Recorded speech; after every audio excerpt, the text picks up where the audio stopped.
안녕하세요. 저는 사춘기 아이들을 키우고 있는 40대 주부입니다. 여러분들은 경쟁에 대해서 어떻게 생각하시나요? 요즘 시대의 경쟁은 솔직히 어딜 가나 흔히 볼 수 있죠. 저희 아이들만 하더라도 또래 친구들이 하는 거라면 꼭 해야 하고 더 잘해야 한다는 생각이 많은데요. 물론 경쟁을 하면서 성장도 한다지만 과도한 경쟁은 시기와 질투를 불러올 수 있죠. 제 인생에도 절 경쟁자라 생각하는 사람이 있었는데 그 얘기를 한번 해보려고요. 저희 부모님은 제가 태어나기도 전부터 모임을 쭉 갖고 계셨어요. 친한 동네 분들과 함께 모임을 만든 것인데 그중 한 가족이 바로 저와 같은 중학교를 나온 동창생의 부모님이셨죠. 나중에 듣기로는 그 동창생 부모님은 저희 부모님과 경쟁 관계였다고 하더라고요. 아빠랑 같은 고등학교까지 나와 비슷한 시기에 취업까지 해 결혼을 하게 되면서 주변에서도 자주 두 사람을 비교했다고 하더라고요. 그래서 그랬는지 몰라도 같은 나이였던 저와 동창생도 그런 비교를 많이 당했었죠. 저희 집에서는 그쪽 집안에 대해서 크게 관심을 갖지 않았지만 유독 그쪽 집안에서는 저희 집을 좋아하지 않았던 것 같아요. 한 번은 모임을 다녀온 엄마가 조심스럽게 저에게 그 동창생에 대해 물어봤던 적도 있었어요. 은미야, 너 혹시 주연이랑 친하니? 이번에 모임 갔다 왔다가 너랑 같이 주말에 놀러 간다고 하던데 주말에 주연이랑 같이 놀러 가기로 했었어? 이번 주말에 엄마랑 아빠랑 같이 어디 갔다 오자고 했었잖아. 모르고 약속 잡은 거야? 주연이한테 얼른 전화해서 주말에는 같이 못 논다고 해. 가족 모임이라서 같이 못 논다고 다음 주에 놀자고 그러렴. 무슨 소리야? 나 주연이 전화번호도 모르는데? 걔가 주말에 나랑 놀기로 했대? 나 걔랑 친하지도 않아. 엄마도 알잖아. 내 친한 친구들. 전화번호도 모르고 학교에서도 말 한마디 안 해보낸대. 무슨 갑자기 만나서 논다는 거야. 걔네 부모님이 나랑 놀기로 했다셔? 아닌데. 뭐 잘못 알고 있는 거 아니야? 고등학교도 다른데 무슨. 그렇지? 아무래도 좀 이상하더라고. 저저번 주인가? 주연이가 너랑 놀다가 무슨 자정이 다 돼서 집에 왔다고 하면서 말하는데 그때 우리 주말에 할머니 댁 갔다 왔었잖아. 근데 너랑 놀다가 늦게 와서 자기들도 그냥 그런가 보다 하고 넘어갔다고 하니까 뭔가 이상하다 싶긴 했는데 주말마다 노는 거 너 아닌 거지? 왜 너랑 논다고 말했나 몰라? 주연이 엄마한테 전화해서 말을 해야 하나? 다음에 또 그런 소리 나오면 엄마가 말해. 나랑 노는 거 아닌 것 같다고. 둘이서 별로 친하지도 않고 서로 전화번호도 모르고 있다면서 한번 말해봐. 걔는 왜 내 이름 팔아서 밖에서 노는 거지? 나도 이해가 안 되네. 나랑 친하기라도 하면 몰라. 이름만 알고 같이 논 적도 없는데 왜 그러는지 모르겠네. 그 뒤로도 동창생은 또다시 제 이름을 언급했고 엄마는 그 집에 저와 친하지 않다는 사실을 밝혔나 보더라고요. 중학교 3년 내내 저와 말도 안 했던 그 동창생은 그때 딱 한 번 연락이 왔죠. 그래도 친구끼리 이러는 게 어딨냐면서 일방적으로 화를 내고는 절 차단시켜 뭐라 대답도 하지 못했어요. 황당한 일로 지나갔지만 제 머릿속에는 그 동창생에 대한 기억이 강렬하게 남아 있었죠. 시간이 흘러 저는 대학을 졸업했고 바로 취업을 했어요. 중학교 친구들 중에서 그 동창생과 같은 고등학교에 진학했던 친구들도 있었고 그때 당시 부모님도 모임을 유지하고 계셨기 때문에 가끔씩 동창생에 대한 소식을 들을 때가 있었는데 전해 듣기론 휴학도 중간에 여러 번 했었고 해외도 자주 나갔다 오면서 졸업이 많이 늦어졌다고 했어요. 그러다가 회사 인사 담당자님과 우연히 얘기를 하게 되었던 적이 있었죠. 팀장님, 혹시 이번에 신입사원 채용할 때 지인분 면접 보는 거 알고 계셨어요? 아, 저는 잘 몰랐는데 팀장님이 혹시 저한테 말씀을 못 해주신 건가 싶어가지고요. 저희 직원들 중에서 지인 추천해서 들어오시는 분도 계시잖아요. 팀장님이 그거 모르시고 그냥 원서 접수하라고 하신 건가 싶어서 여쭤봐요. 중학교 동창분 중에 이주연 씨라고 있으시죠? 저번에 면접 볼 때 팀장님 얘기하던데. 네? 이주연이요? 아, 저랑 중학교 동창은 맞는데 이번에 저희 회사 면접 봤어요? 그건 몰랐네. 어떻게 그 얘기가 나왔어요? 저 여기 다니고 있는 거 모를 텐데. 어디다 제가 얘기한 것도 아니고. 지인 추천은 또 뭐예요? 아, 그냥 뭐 낙하산 같은 거죠. 아, 농담이고 직원들 중에서 추천해주고 싶은 지인분 계시면 가끔씩 면접 보고 채용도 하거든요. 어느 정도 신뢰도 있고 하니까 그냥 참고하시는 거죠. 아무튼 이번에 면접 오시면서 그냥 자연스럽게 팀장님 얘기하시던데요? 엄청 친한 사이라고 하시던데. 본인은 뭐 다른 회사 가고 싶었는데 팀장님이 적극 추천해줘서 지원한 거라고. 그게 무슨 말인지. 저 걔랑 별로 안 친해요. 졸업하고서는 연락 한 번도, 한 번은 했는데 어쨌든 연락처도 모르고 오며 가며 얼굴 본 적도 없는데 왜 그런 얘기를 한 건지 모르겠네요. 여기 면접도 봤어요? 채용까지 된 거예요? 아, 그래요? 저는 팀장님이랑 엄청 절친이라고 하길래 팀장님이 괜찮은 지인분 여기 지원하라고 했나 보다 싶어가지고 결제까지 올렸는데. 저희 회사에서 팀장님 엄청 좋게 보는 거 아시잖아요. 팀장님이 추천한 인물이라면 괜찮을 거라고 생각해서 스펙 다 안 보고 올리긴 했는데. 어쨌든 알겠습니다. 일단 사장님께 보고는 할게요. 동창생은 제가 다니고 있던 회사를 어떻게 알았는지 입사 지원을 했고 평소에 자유롭게 채용을 하던 회사에서는 제가 추천을 한 줄 알고 바로 채용을 하려고 했던 모양이더라고요. 큰 회사도 아닌데 굳이 왜 여길 지원했을까 싶었어요. 나중에 면접 얘기를 친구에게 털어놓으니 친구는 깔깔 웃으면서 왜 그런 거 같냐며 말을 해주었죠. 답은 너무나 충격적이었어요. 걔는 아직도 그러고 다닌다니? 안 그래도 너한테 말을 해줘야 하나 말아야 하나 고민했는데 고등학교 때에도 너랑 엄청 친하다면서 다른 애들한테 말하고 다녀가지고 우리가 해명하느라 바빴잖아. 너 고등학교 때 누가 너 예쁘다고 우리 학교에 소문 났었다고 했잖아. 그때 걔가 너랑 엄청 친하다고 말하고 다녀서 애들 다 걔한테 너 소개해달라고 난리였거든. 그때도 얼마나 어처구니가 없던지.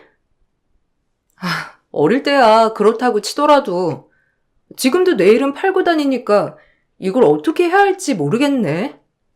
인사 담당자가 와서 얘기하는데 사실을 말해줘야 하나 말아야 하나 순간 고민했다니까. 아니 걔는 해외도 다녀오고 스펙도 좋을 텐데 왜 우리 회사에 입사하려고 하는지도 모르겠어. 그러니까 말이야. 걔도 알고 보니까 해외 나가서 공부한 게 아니더라고. 어쨌든 학점도 엉망해. 다른 스펙도 없어서 다른 친구들이 추천해 주려고 했는데 그게 잘 안 됐나 봐. 그러다가 너 소식 듣게 되고 팀장 달고 잘 나간다는 소리 들려서 그런가? 근데 어떻게 거기 가서 면접 보면서 네 얘기할 생각을 다 했대? 하긴 걔는 항상 너 어떻게 사는지 엄청 궁금해 하더라. 우리 고등학교 동창회는 계속 하는 거 알고 있지? 걔가 와서는 자꾸 네 소식 묻는데 난감하다니까. 저와는 어떠한 교류도 없이 제 소식을 궁금해하고 알아본다는 것도 너무나 이상했어요. 동창과는 어떠한 교류가 없었지만 부모님 모임은 계속 됐었죠. 한 번은 엄마가 계속 저에게 소개를 받지 않겠냐고 하시더라고요. 아, 갑자기 무슨 소개야. 그리고 아직 남자친구 만날 생각도 없고 일도 바빠. 그냥 소개 안 받는다고 해. 저번부터 누가 자꾸 소개를 해준다고 하는 건데 그냥 못한다고 딸이 바빠서 안 된다고 그래. 누구길래 자꾸 소개를 해준다는 거야. 그러니까 나랑 아빠도 절대 안 된다고 시간 없다고 말했는데도 자꾸 너 소개를 해달라고 하더라고.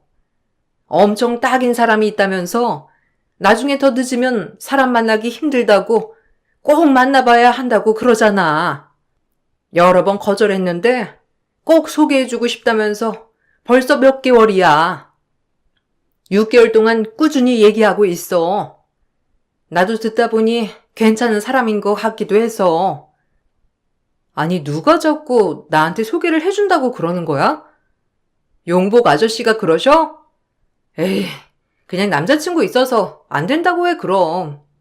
용복 아저씨가 소개해주는 거면 괜찮을 것 같기도 한데, 나 진짜 시간도 없고 바빠서 안 될 것 같아. 엄마가 중간에서 잘 거절해줘.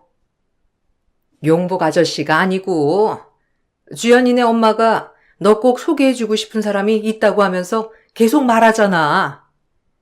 내가 너 남자친구 있다고도 했는데, 자기가 다 알아봤다면서 남자친구 없다고 꼭 만나보라고 하길래. 그래서 내가 들어보니까 회사도 10년 동안 다니고 성실하고 지역도 가깝고 괜찮은 것 같더라고. 네가 좀 생각 없다고 하면 다시 말해볼게. 엄마가 그래도 한번 나가보는 게 좋을 것 같다며 말을 해 나가보니 가관이었어요. 사실 외모를 그다지 따지는 편은 아니었지만 키도 저보다 한참이나 작았고 심지어 나이도 15살이나 많아서 50대를 바라보고 있었죠. 외모뿐만 아니라 생각도 맞지 않았어요. 대화를 나눠보면 나눠볼수록 맞지 않아 밥만 먹고 헤어졌고 그 뒤로 애프터도 모두 거절했어요. 집에 와서는 엄마에게 그 사실을 말하니 엄마는 불같이 화를 내셨죠. 아, 엄마, 그 사람 뭐라고 했는지 알아? 자기는 자기 부모님 모시고 살 여자가 필요하대. 거기다가 아이는 넷을 낳아야 하는데 솔직히 내 나이도 너무 많은데 하드 주변에서 만나보라고 성하여서 억지로 나왔다더라. 어이가 없어서. 집은 반반으로 각자 나눠서 해와야 하고 그런데 시댁에 예단은 꼭 해야 된다고. 이게 말이나 되는 소리야? 나보고 연봉은 얼마나 모았냐고 물어보더라고. 자기랑 비슷하게 모아서 그런가 나보고 마음에 든다는데 진짜 어이가 없어서. 뭐? 아니 그런 사람을 소개해 준 거야? 아니 주연이 엄마는 진짜 괜찮은 사람이라고 하면서 소개해 준다더니 너보다 나이도 그렇게나 많고 거기다가 합가할 여자를 찾는다느니 어쩐다느니 이런 사람을 소개해 준 거라고? 나 참 기가 막혀가지고. 내가 그렇게 괜찮은 사람이면 주연이랑 연결해 주라고 말도 했었거든. 근데 주연이보다는 우리 딸이 더 잘 어울릴 것 같다면서 엄청 얘기를 하길래 소개해달라고 한 건데 그냥 잘 안 됐다고만 하고 자세한 얘긴 전달하지 마. 내가 그 남자한테는 얘기를 했어. 나랑 생각이 달라서 더 만나지 못하겠다고 했으니까 엄마는 그냥 뭐라고 하지 말고 잘 안 됐다고만 얘기해. 아니 주연이 엄마는 왜 그런 사람이랑 나랑 잘 어울릴 것 같다고 한 거야? 그러니까 내가 소개를 받겠다고 한 게 잘못이었어. 어쩐지 갑자기 내 딸 생각해주는 척 하더니만 매일매일 그렇게 전화해서 소개받아라 난리통이길래 얼마나 잘난 사람이길래 소개를 해주나 했더니 아이고 내가 미안하다 딸아. 결국 이 사건과 여러 가지 사건을 계기로 부모님 모임도 더 이상 모이지 않게 되었죠. 들어보니 동창은 우리 회사가 떨어지고 다단계처럼 보이는 회사에 다니는 듯 했고 그 부모님들도 동창 일을 걷어주는 듯 모임에 계속 물건을 강매했다고 하더라고요. 그렇게 모든 모임이 파해지고 난 후에는 더 이상 그 동창과 엮일 일은 없을 거라 생각했어요. 그런데 얼마 뒤 다시 사건이 발생하고 말았죠. 대학 동기가 어느 날 연락이 왔어요. 잘 지내지? 안 그래도 너랑 연락 한번 해야 되겠다 했었는데 너 이주연이라고 알아? 우연히 동호회에서 알게 됐는데 너랑 같은 중학교 나왔다면서 그래서 친해졌거든? 너랑 엄청 친하다고 하던데 혹시나 알고 있는지 해가지고 그 사람 무슨 물건 팔던데 너 알고 있었어? 나한테 이것저것 물건 파려고 하길래 그냥 손절했거든. 너는 모르고 있는가 해서 물어보는 거야. 이주연? 나랑 중학교 동창 이주연 말하는 거야? 걔는 또 왜 그러는 거야?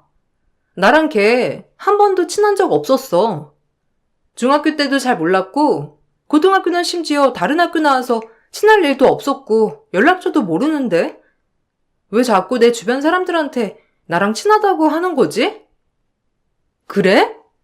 듣기로는 너랑 엄청 절친이라고 하던데 그 회사 소개해준 것도 너라고 하면서 나도 그래서 처음에는 그 회사 물건 괜찮은 건가 싶어서 몇 개 샀는데 써보니까 영 별로더라고.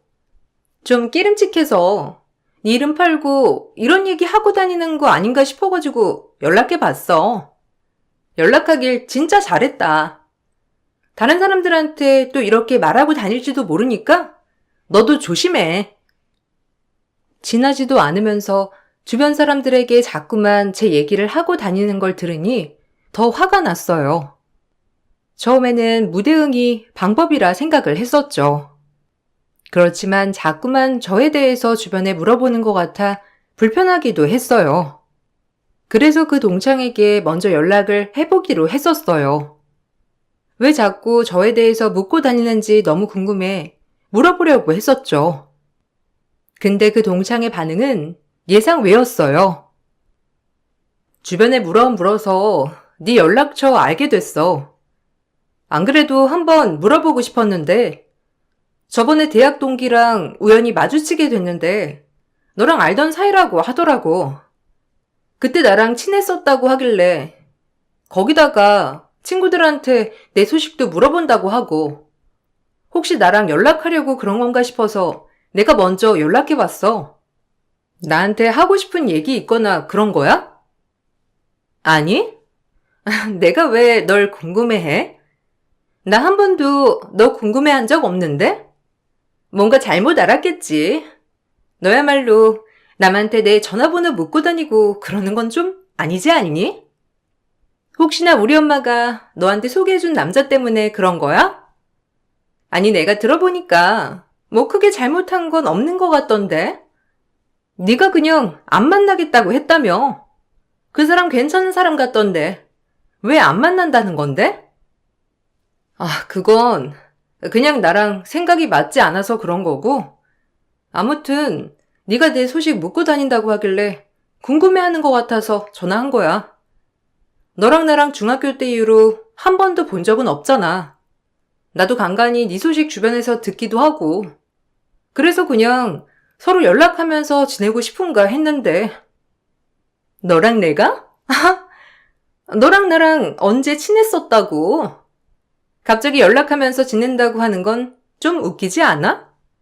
그냥 너랑 주변에 알고 있는 지인들이 겹쳐서 할 말 없을 때 얘기 잠깐 꺼낸 것 뿐이지. 난 너 궁금해하지 않아. 누가 자꾸 내가 물어본다 어쩐다면서 말 만드는 모양인데 네 친구나 관리 잘해. 나는 너에 대해서 궁금해한 적 없으니까. 동창의 반응에 저는 너무나 당황스러웠죠. 그 뒤로 다시 연락은 하지 않았고 저에 대해서도 더 이상 묻지 않는 듯 했어요. 몇 년이 지나 저는 결혼을 하게 되었는데 그때는 정말 친한 친구들 몇 명과 친척들만 모시고 소소하게 결혼식을 올리게 되었답니다. 그러다 보니 결혼 소식이나 남편에 대해서는 잘 알려지지 않았어요. 제 절친들도 밖에서 이런저런 얘기를 따로 하고 다니는 친구들도 아니었으니 더욱 제 결혼 생활에 대해서 알기는 어려웠죠. 그래도 결혼 소식은 동창들에게 어느 정도 알려졌고 필요한 때 친구랑 나눈 대화는 정말 놀라웠어요. 너 이주연이랑 그 후로 연락 안 해봤지? 걔는 왜 이렇게 네 생활에 관심이 많다니? 너 결혼한다는 소식 들리니까 어디서 결혼하냐? 왜 비공개로 하는 거냐? 남편이 뭐 하는 사람이냐? 시댁은 뭐 하냐? 꼴찌꼴찌 어찌나 캐묻던지. 네 남편 이름이라도 알려달라길래 내가 그냥 다른 사람 이름을 알려줬어. 또 괜히 뒷조사하고 다니는 거 아닌가 싶어가지고. 아, 또 이주연이야? 걔는 왜 이렇게 내 소식을 궁금해한대? 엄마네 모임도 이제는 안 한다고 하던데 잘 살고 있긴 한다니? 엄마네 모임 끊기고 나서는 거의 소식을 알 길이 없긴 했는데 내 결혼식은 어떻게 알았대? 그것도 참 신기하네. 그때 우리 결혼 축하 자리 만들었을 때 SNS에 올린 거 봤나 보더라고. 누구 결혼하냐고 물어봐서 너 결혼할 거라고 했었거든. 그랬더니 왜 자기는 초대를 안 하냐면서 난리 부르쓰길래 내가 그때 너랑 했던 통화 말했거든. 그러니까 또 별말은 안 하더라. 진짜 나도 의문이다. 왜 그렇게 너한테 집착하는지. 너랑 그냥 같은 중학교 나왔을 뿐인데 말이야. 제 결혼식 소식이 들려오자 다시 저의 생활에 대해서 궁금해하는 동창을 보면서 한편으로 너무 궁금했어요. 도대체 왜 나에게 이렇게까지 소식을 궁금해하는지 아무리 생각해도 그 이유가 떠오르지 않았죠.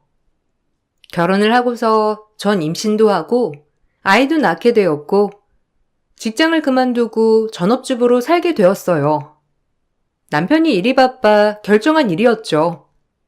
SNS를 하게 되면서 소소하게 일상 사진도 많이 올렸는데 어느 날 친구가 제 저격 글인 것 같다면서 연락이 왔더라고요.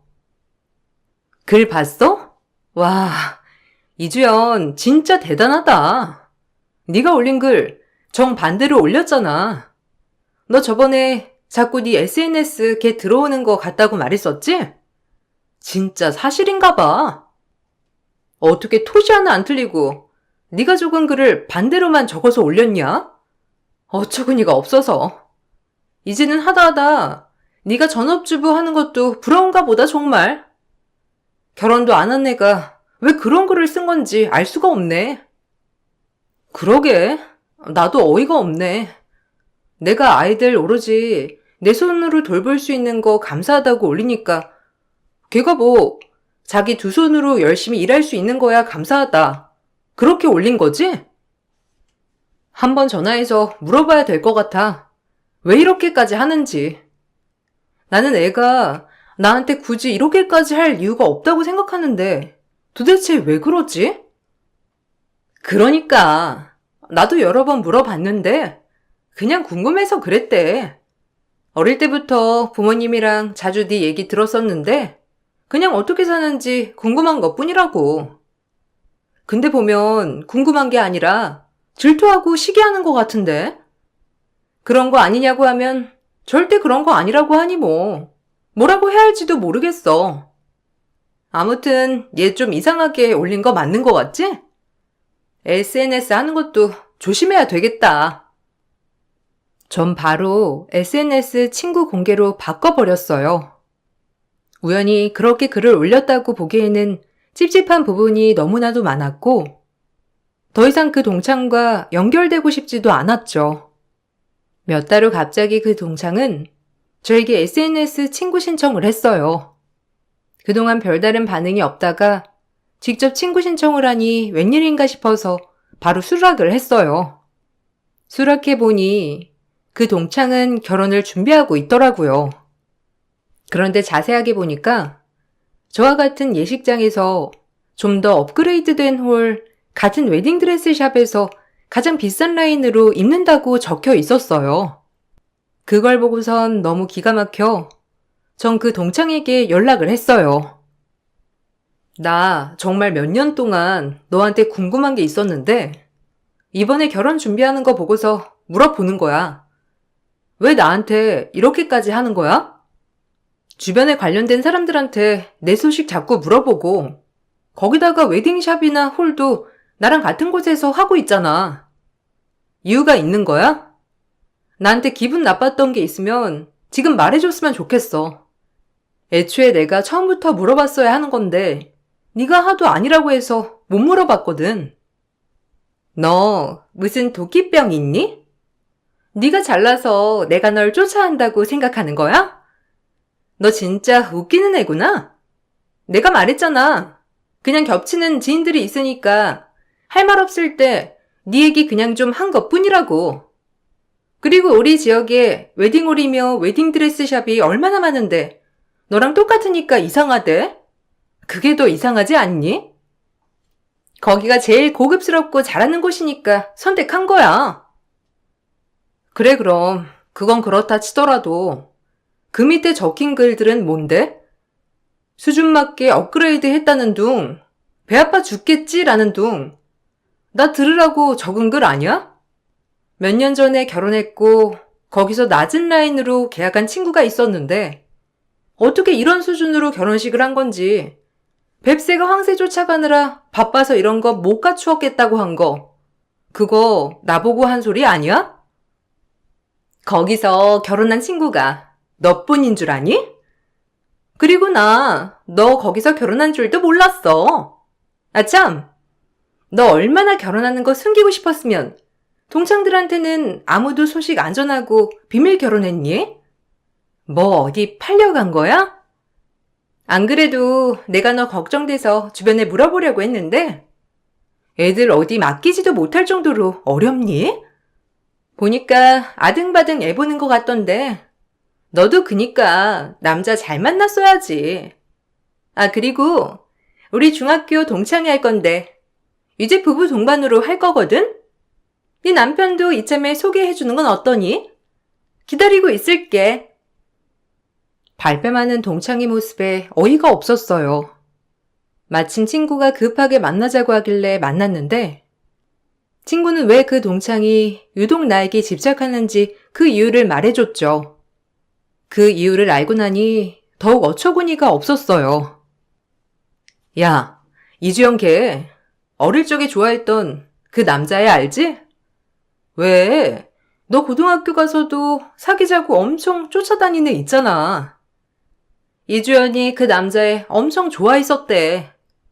고등학교도 그래서 걔랑 같은 것 같고. 근데 고등학교 가서도 그 남자애가 너 좋다고 쫓아다니니까 이주연이 엄청 싫어했다더라고. 웃기지? 근데 뭐 그것 때문이라고 하기는 좀 그렇고. 너희 부모님이랑 이주연네 부모님도 잘 아시잖아. 아마 엄청 비교하고 그러긴 했던 모양이더라고. 그게 20년이나 된 이야기인데 무슨 그런 거 가지고 지금까지 일어난 거야. 아, 정말 이해가 안 되네. 나랑 친했던 것도 아니고 그렇다고 치고받고 싸운 것도 아니고 단지 같은 중학교에 이름만 알고 있었던 애였는데 엄마한테 물어보니까 거기 부모님이랑도 더 이상 안 만나신다고 하더라고. 그럴만도 하지.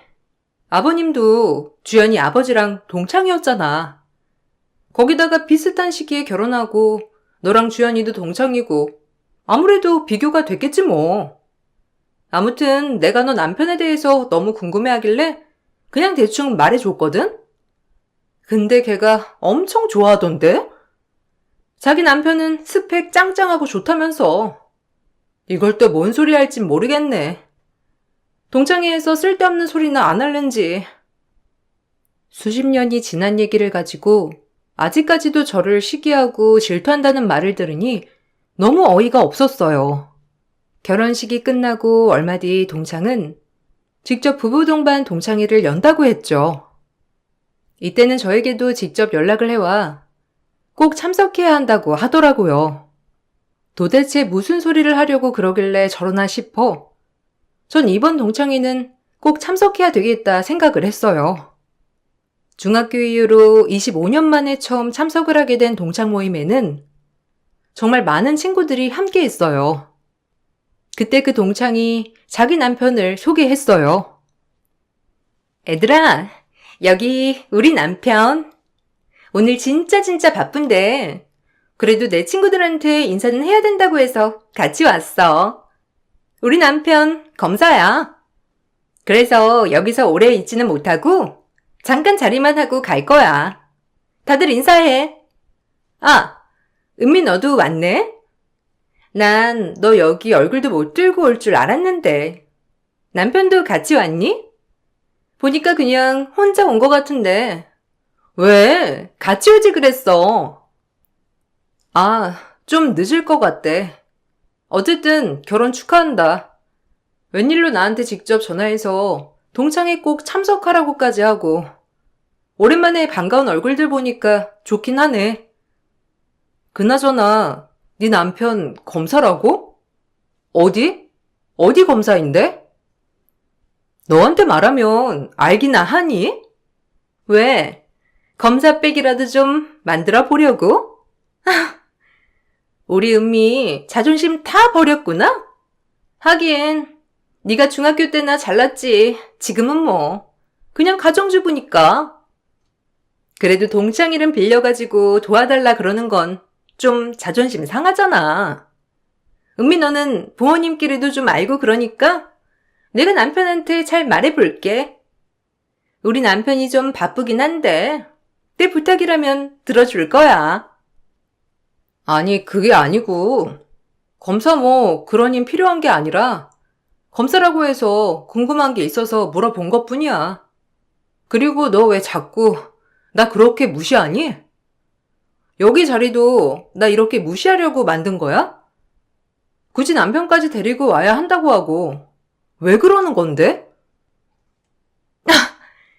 네가 무시할 게 있어야 무시를 하지. 너는 어차피 나랑 급이 안 맞잖아. 2년 서방 월급 200 안 된다는 소문이 있던데? 설마 그 나이 먹고 진짜 200도 못 버는 건 아니지? 이혼이라도 준비하려고? 근데 검사는 그런 거 안 보고 변호사 찾아가야지. 남편한테 물어봐서 괜찮은 국선 변호사 알아봐 달라고 할 테니까 돈도 없을 텐데 국선으로 찾아봐. 그때 일을 마친 남편이 들어오자 동창 전체가 제 남편에게 90도로 숙여 인사를 했죠. 거기다가 그녀 남편 눈마저 넙적 엎드려 인사를 했어요. 동창은 당황한 얼굴로 남편과 저를 번갈아 봤는데 동창 남편의 태도에 난리가 난 건 동창뿐이었어요. 왜 그래, 여보? 갑자기 왜 그러는 거야? 여보, 당당해도 돼. 여기 남편 뭐 별거 없어. 어디 뭐 사무실 다닌다던데. 뭐가 꿀릴 게 있다고 그러는 거야. 내 동창이라고 그렇게 인사할 필요 없다니까. 내가 그때 말했지? 나 개무시하는 애가 쟤야. 우리 결혼할 때 뭐 자기 따라하느니 어쨌다느니 했다는 애. 남편도 별 볼 일 없다고 하는데 왜 그러는 거야? 아이, 쓸데없는 소리 좀 그만해. 내가 창피해가지고. 나이 그렇게 먹어서 일진놀이 하고 싶어? 누군 줄 알고 그런 소리를 하는 거야? 입 닥치고 그냥 가만히 있어. 아이고, 이사장님, 안녕하세요.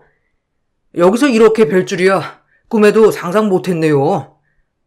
안 그래도 저희 아내가 여기 동창회 참석한다길래 가면서 연락 한번 드리려고 했는데 동창회까지 신경 쓰실 줄은 몰랐습니다. 네, 최 검사님, 오늘은 좀 여유가 있으신가 봐요. 원래 동창회까지 다 참석하는 건 아닌데 여기 이쪽이 저희 와이프입니다. 한 번도 본 적은 없으시죠? 저도 와이프가 부부 동반이라고 하길래 같이 참석을 했습니다. 듣다 보니 와이프를 좀 괴롭히는 동창이 있다더라고요. 가서 얼굴이나 보자 싶어서 온 건데 혹시 최 검사님 와이프 분인가요? 사실 남편의 할아버지는 지청장이셨고 시부 역시 검사장을 하셨던 검사 집안이었어요. 남편은 해외에서 직장을 다니다가 학교 재단 이사장이 되었죠. 직업이 직업이다 보니 결혼식도 소소하게 했었고 잘 알려지지 않았어요. 동창 남편이야 남편과 어느 정도 안면이 있었지만 저와는 한 번도 만난 적이 없었죠. 나중에 모든 사실이 밝혀지고 나서 난리가 났다더라고요. 동창 남편은 사람들 앞에서 창피를 줬다면서 결혼 1년도 되지 않아 동창에게 별거 선언을 했다고 해요. 동창은 자기 부모님 귀에까지 동창회 사건이 들어가서 친정에도 못 가고 있다며 저에게 한 번만 좀 해명을 해주면 안 되냐고 부탁 연락이 왔었죠. 내가 진짜 미안해.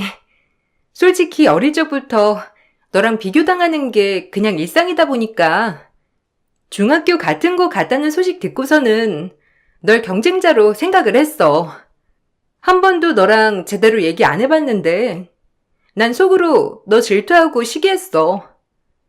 중학교 때도 나보다 훨씬 공부도 잘했잖아. 근데 내가 좋아하는 애도 널 좋아하고 우리 부모님도 항상 널 칭찬하니까 그냥 네가 싫었던 것 같아. 미안해. 그게 얼마나 지난 얘긴데 그런 소리를 하고 있어?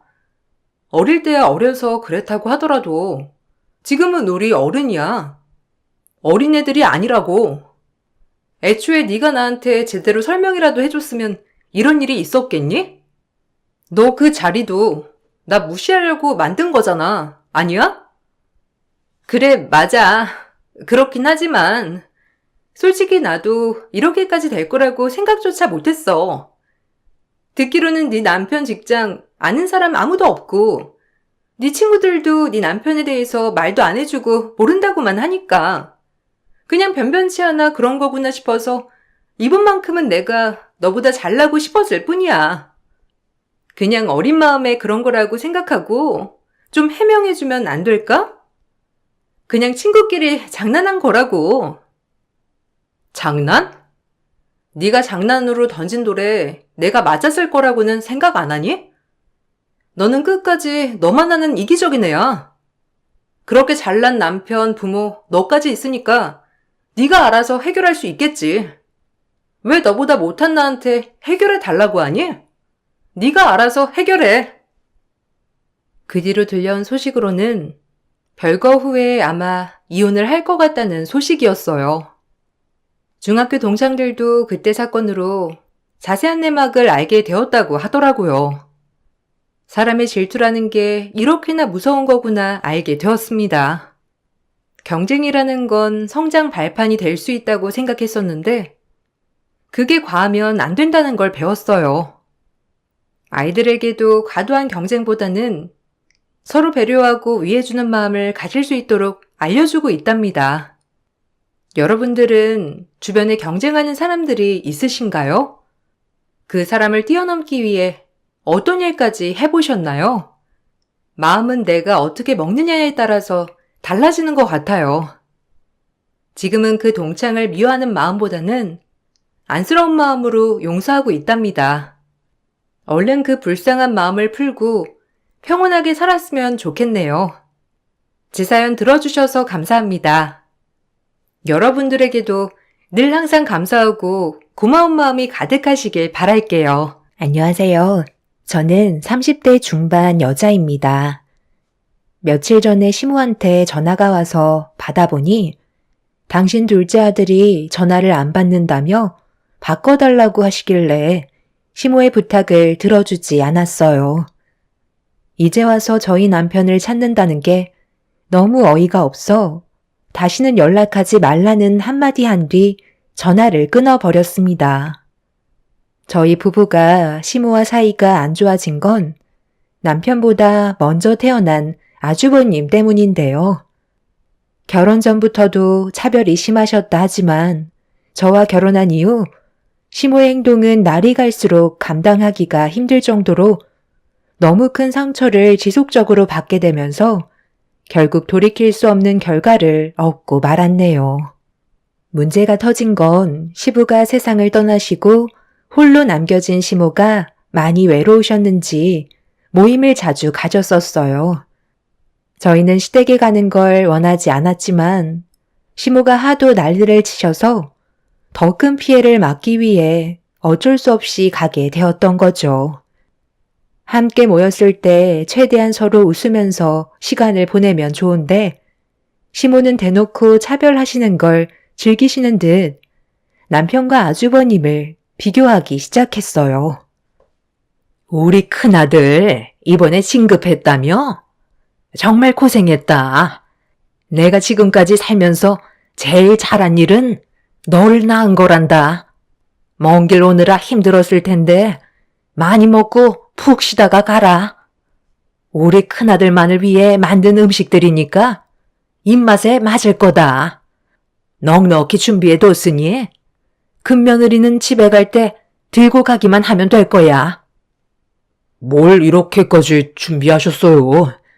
음식 하시는데 고생 좀 하셨겠네. 다음부턴 밖에 나가서 외식해요. 이러다 병나시면 어쩌려고 그래요.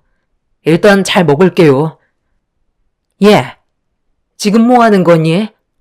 젓가락이 어디로 오는 거야? 내가 지금 음식이 담긴 접시에 반으로 갈라둔 거 안 보이니? 여기 있는 것들은 태욱이 네가 먹을 거고 여기 있는 것들은 우리 집안의 자랑인 큰아들이 먹을 거다. 이쁜 짓을 해야 고기 반찬이라도 하나 올려주지. 태욱이 너는 지금까지 뭐 했니? 진급도 못해. 그렇다고 회사가 좋은 것도 아니야.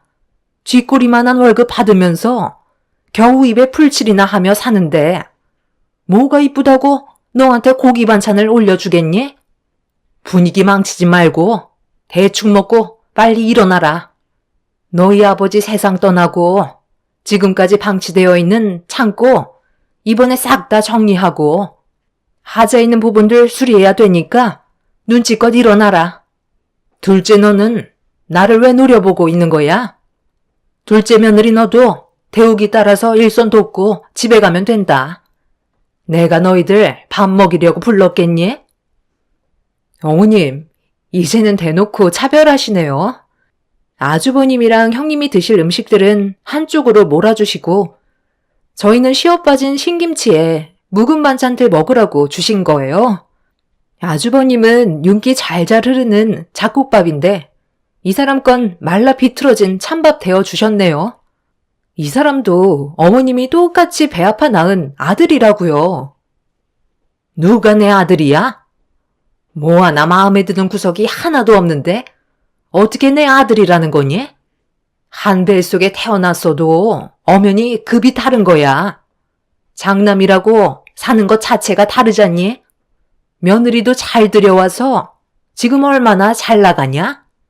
쟤는 지금까지 살면서 도움되는 건 하나도 없었다. 네가 어느 정도 능력이 있었다면 내가 그래도 조금은 받아들이겠는데 본인도 능력이 없으면서 질 떨어지는 여자를 며느리로 들여왔으니 내 속이 안 뒤집어지겠니? 우리 집 장남 밥 먹어야 되니까 앞에서 제잘거리지 말고 후딱 먹고 나가서 창고에 벌려놓은 일거리들 좀 정리해라. 한자리에서 겸상하는 것도 감사하게 생각해야 되는 거야. 간장 종지 하나만 줄여다가 그래도 일을 해야 되니까 힘쓰라고 신경 써서 차려준 거니 토달지 말고 먹어라. 하여간 제일 도움이 안 되는 것들이 입만 살았다니까. 남편은 시모의 말을 듣는 게 너무 괴롭고 마음이 아팠는지 자리에서 일어나 밖으로 나가 버렸어요. 대놓고 차별하시는 시모 때문에 너무 화가 났지만 일단 상처받은 남편부터 챙겨야 했어요.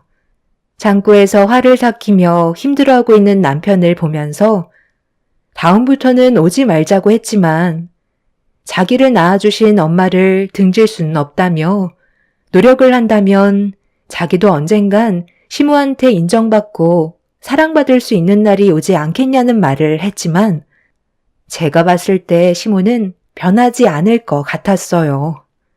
남편은 밥 한 숟갈도 제대로 뜨지 못한 채 창고 정리를 시작했어요. 아무것도 하지 말고 그냥 집으로 돌아가는 게 좋을 것 같다고 했지만 남편은 지금보다 더 안 좋은 상황을 만들고 싶지 않다며 시모가 시킨 일을 묵묵히 해나갔어요.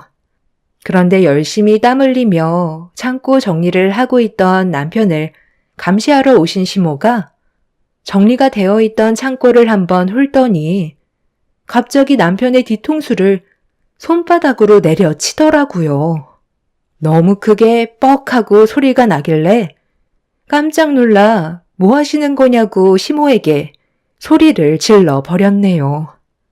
시모는 아랑곳하지 않고 남편한테 창고 정리를 아직까지 끝내지 못했냐면서 화를 내시길래 저는 더 이상 참을 수가 없었어요. 밥 한 숟갈 제대로 뜨지도 못한 채 어머님이 시킨 창고 정리 힘들게 하고 있는데 고생한다는 말 한마디 해주시기는커녕 이 사람 뒤통수를 치면 어떡해요?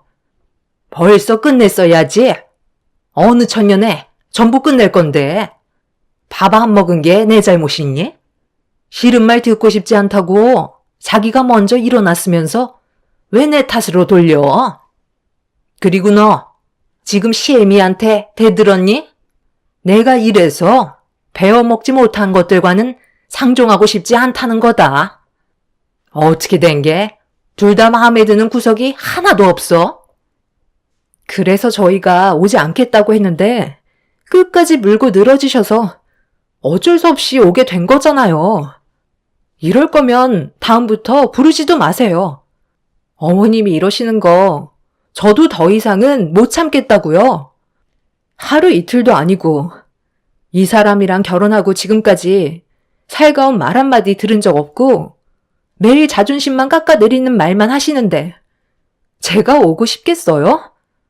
이 사람 말대로 언젠간 어머님 기준에 부족한 아들이라도 변함없는 모습에 마음을 열어주실 거라는 희망 하나로 지금까지 버텨왔거든요. 그런데 그런 희망 개나 줘버리는 게 좋겠어요. 저희 둘만 알아서 행복하게 살아갈 테니까 앞으로 연락도 하지 마세요. 정말 어머님한테 너무 큰 실망을 했다고요. 동서, 지금 어디서 어머님한테 큰 소리야? 기준에 못 미치니까 실망하셔서 앞으로 잘하라는 마음에 뒤통수 한 대 톡 친 거 가지고 오발대발 할 문제야? 어머니, 제가 뭐라고 그랬어요? 그냥 저희끼리 시간 보내자고 했잖아요. 건강도 좋지 않으신데 스트레스는 몸에 안 좋다고요. 알아서 하게 놔두고 그냥 들어오세요. 둘 다 똑같이 배 아파 낳은 자식들인데 어쩜 이리 다를 수가 있는 거야? 대욱이 너한테 정말 실망했다. 다시는 우리 집 앞에 얼씬거리지도 마라. 내가 가진 재산은 전부 큰아들한테만 남겨줄 테니까 너는 조금도 바라지 말고 평생 가족 없이 서럽게 한번 살아봐라. 태어나게 해준 걸 감사하게 생각하지 못하는 배은망덕한 놈한테는 아무것도 해줄 수가 없다. 나는 큰아들 하나만 있어도 남은 인생 행복하게 살아갈 자신이 있으니 너도 엄마란 존재를 머릿속에서 지워버려라. 정말 너무 하시네요. 저를 낳아주신 분이고 엄마이기 때문에 상처되는 말들을 듣고 살아왔어도 지금까지 힘들게 버텨왔었어요. 엄마는 항상 저보다는 형이 우선이었죠. 장남이고 집안의 기둥이라면서 어렸을 적부터 저는 사회로 내모르셨고 형은 공부에만 매진할 수 있게 모든 걸 지원해 주셨잖아요. 제가 왜 이 모양 이 꼴로 살고 있는데요. 가고 싶은 대학 포기하고 형 뒷바라지 하다 보니 어느새 형 손에는 많은 것들이 지어져 있었는데 저는 아무짝에도 쓸모없는 빈 껍데기만 남아 버렸다고요. 그래도 제가 노력한 만큼 가족들은 저를 버리지 않을 줄 알았어요. 하지만 형이 자리 잡고 나서 저는 아예 인간 취급도 안 하시고 여태껏 서럽게 살아왔는데 한 번이라도 저를 불쌍히 여겨주셨다면 이런 식으로 대우해주지 않으셨을 거예요. 형도 그러는 거 아니야. 도움이 필요할 때는 성공하면 받은 것보다 훨씬 더 많은 걸 보상해 주겠다고 해놓고선 성공하고 결혼까지 했으면서 나한테는 아무것도 돌아오는 게 없었다고. 그래, 거기까지는 이해할 수 있었어. 결혼하면 여기저기 돈 나갈 때가 많으니까 나한테는 관심 가지기 힘들다는 거 충분히 받아들이며 살고 있었다고. 그런데 내가 결혼한다고 했을 때 형은 나한테 뭐라고 했는데? 쓸데없이 돈 나가는 일 만들지 말고 혼자 살아가라며. 결혼은 형 하나로 족한다고. 필요한 일 2번은 겪고 싶지 않다면서 축하해 줄 수 없다고 했었지? 그때 내가 얼마나 큰 상처를 받았는지 알아? 내 인생은 형 하나 잘 되게 하려고 모든 걸 억지로 바쳤는데 형은 나보고 결혼도 하지 말고 혼자 살다 세상 떠나라고 했잖아. 내가 기어이 결혼하니까 축의금 딸랑 3만 원 내고 갔지? 내 인생 다 빨아먹어 놓고 동생한테 도움받은 거 미안하다며 성공하면 보답해 주겠다더니 축의금으로 3만 원이 말이 된다고 생각해? 형은 내 친구들보다 못한 존재였고 남보다도 못한 사람이었던 거야. 그래도 가족이니까 사정이 있겠지 생각하며 집안의 차남으로서 가족들한테 이쁨 한번 받아보려고 지금까지 버티며 살아왔었어. 그런데 돌아오는 건 결국 이런 거야? 인연 끊는 거 어려운 거 아니야. 하지만 끊어낸 인연을 다시 원래대로 만드는 건 쉽지 않다고. 나는 이 집을 나가는 순간 가족들은 원래 없었던 것처럼 살아갈 거야. 그러니 어떠한 상황이 와도 절대로 연락하지 마. 나를 피눈물 흘리게 만든 만큼 다들 그것보다 더한 고통을 받게 될 거라고. 내가 제일 후회되는 건 당신 뱃속에서 태어난 거야. 남편은 그동안 참고 참아왔던 분노를 한꺼번에 터뜨리게 되면서 오랫동안 묵혀왔던 불만들을 전부 다 쏟아내 버렸어요. 시댁 식구들은 그런 남편을 보고 많이 놀랐는지 입을 다물지 못했고 아주버님은 시무한테 버릇없이 행동한다며 남편의 멱살을 잡았어요. 서로의 감정이 격해지기 시작하면서 몸싸움까지 벌어지게 되자 형님과 제가 남편과 아주버님을 갈라놓으려 하는데 갑자기 형님이 저를 강하게 밀쳤고 중심을 잃게 된 저는 그 자리에서 넘어지고 말았습니다. 이판사판이라고 저를 강하게 밀친 형님한테 달려들게 되었고 집안은 아수라장이 되어버리고 말았네요.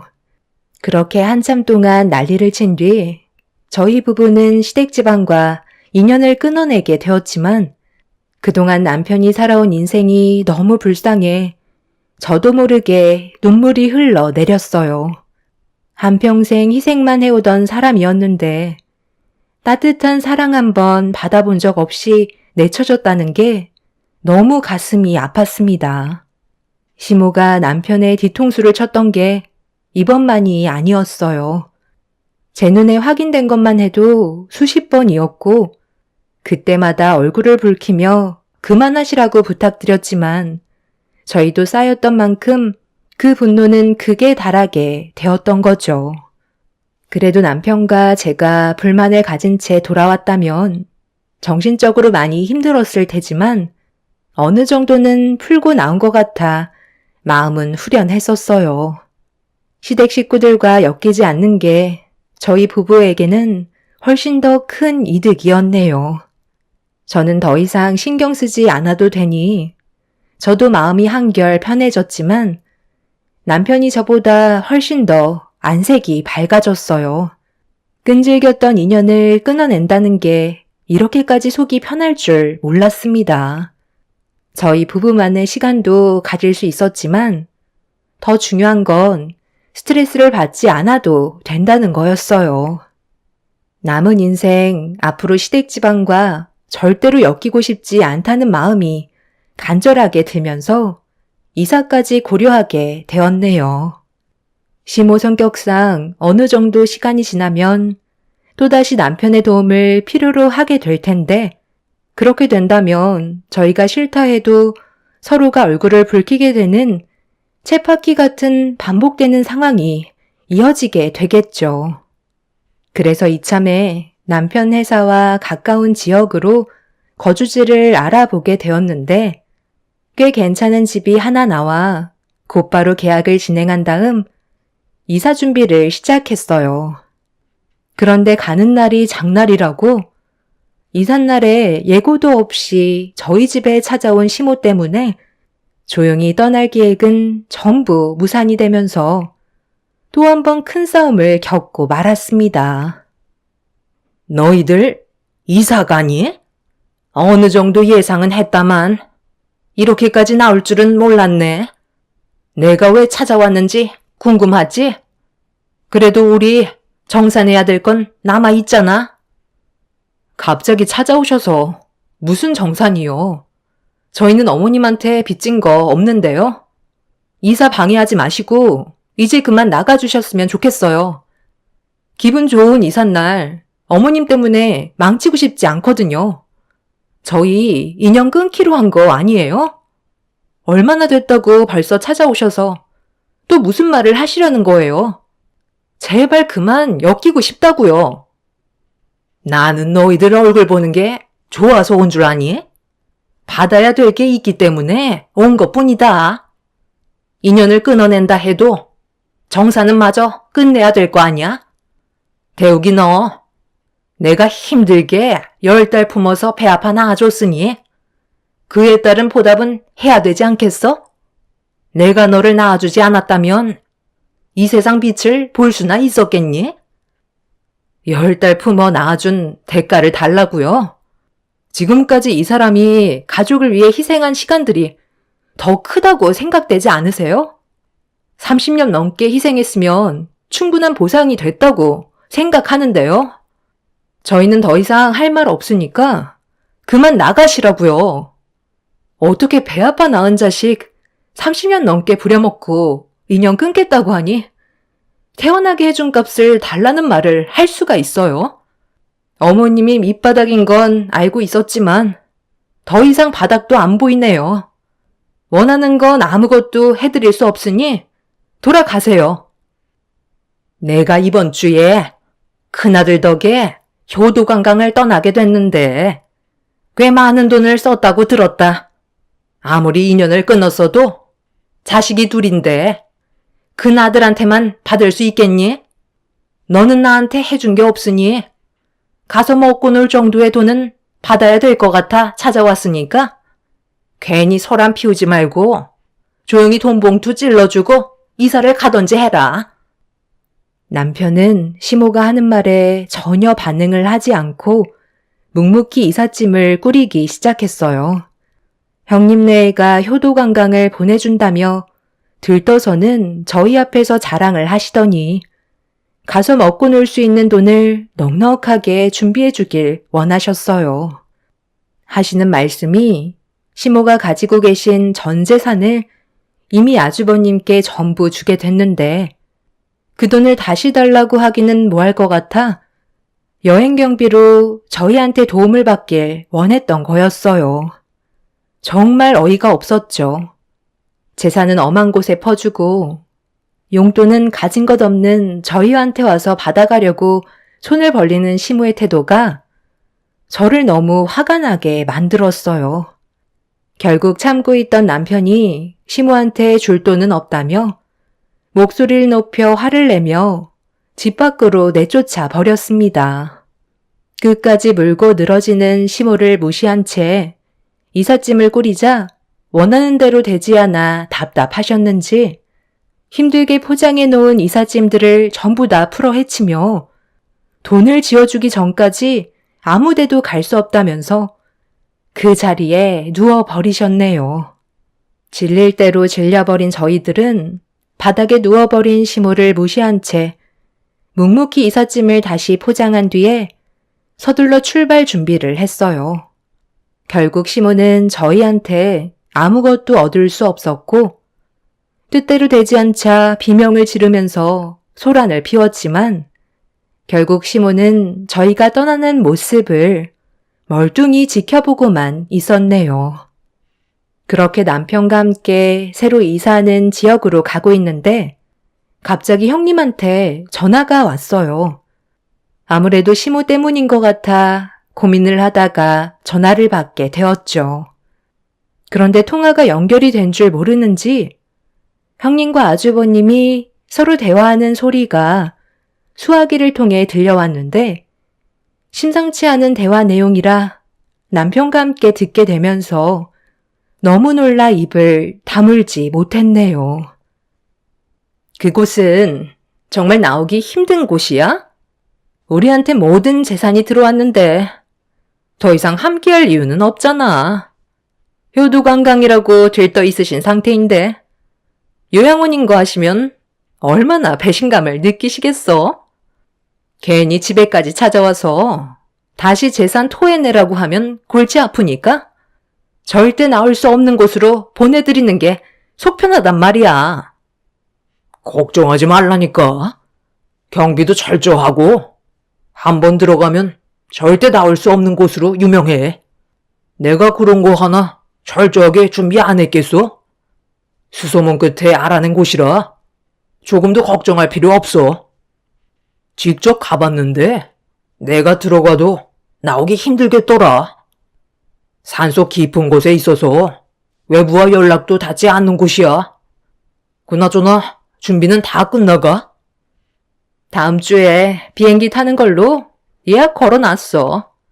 자금이 조금 부족했었는데 잘 됐지 뭐야. 해외에서 애들 교육하는 게 돈이 얼마나 많이 드는데. 그나저나 왜 이렇게 안 오시는 거야? 쓸데없이 동선에는 왜 가서 돈을 받아오겠대? 우리한테 전 재산을 다 줘놓고선 용돈은 애먼데서 달라고 하네? 인연 끊겠다고 그 난리를 쳐놨으면서 철판 하나는 정말 두껍다니까. 그런데 왜 이렇게 연락이 안 되는 거야? 내가 동수한테 전화해보고 있으니까 기다려봐. 아, 받았네. 동서, 어머님 그쪽으로 가셨지?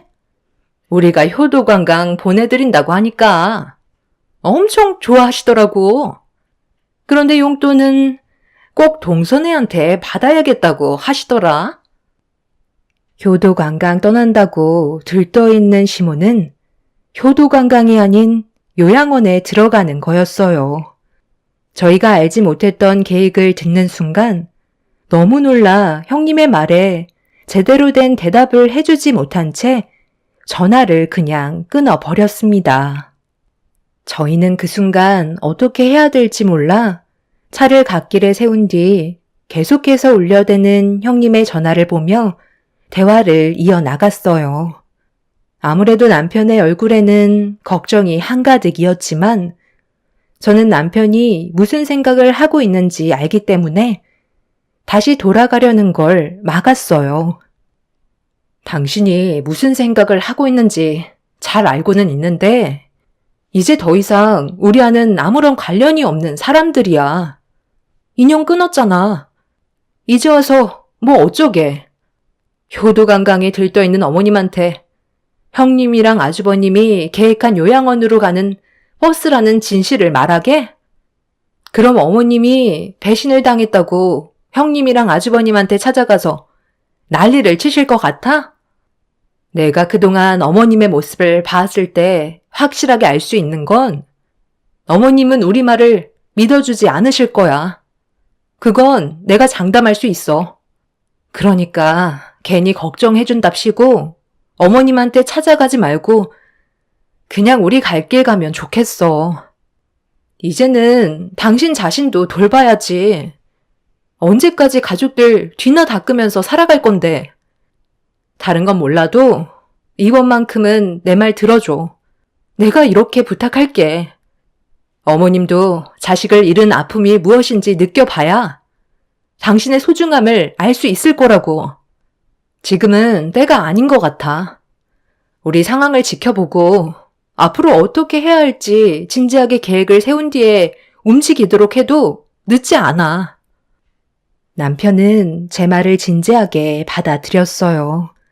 시모의 걱정 때문에 다시 찾아간다 한들 저희 말을 믿어주려 하지 않을 게 뻔한데 굳이 또 다른 상처를 받을 필요는 없을 것 같다고 판단하게 되었죠. 그렇게 남편은 갓길에 세운 차를 다시 출발시키면서 저희는 새로운 지역에서의 삶을 시작하게 되었습니다. 이사를 하게 되니 한동안 정신없이 바쁜 생활을 보내게 되었고 아무런 방해 없이 저희 둘만의 생활을 만족하며 잘 지내오고 있었네요. 얼마의 시간이 지났는지 새로운 지역에서의 삶이 적응되면서 남편과 저는 차라리 시댁 집안 사람들과 엮이지 않는 편이 살아가는데 훨씬 더 이득이라는 생각이 크게 와닿게 되자 남편도 더는 신경 쓰지 않으려 마음을 먹었는지 시모가 어디에서 지내고 있는지 알려고 하지도 않았어요. 그렇게 저희 부부의 앞날의 미래만 생각하면서 잘 지내고 있던 어느 날 늦은 새벽 시간에 남편의 핸드폰으로 전화가 울렸습니다. 모르는 번호라 받지 않으려 했는데 쉬지 않고 울리길래 어쩔 수 없이 받게 되었네요. 여보세요? 누구신데 이 늦은 시간에 연락을 하신 거죠? 지금 몇 시인지는 아세요? 왜 아무 말도 없으신 거예요? 전화를 하셨으면 대답을 하셔야죠. 예, 나다. 시엠이야. 지금 통화 가능하지? 시간이 없어서 그러니까 용건만 간단히 하마. 여기가 어디인지 정확히는 모르겠는데 나 좀 데리러 와야겠다. 글쎄 내가 버스를 잘못한 건지 효도 관광버스라고 했는데 도착한 곳이 요양원이더라고.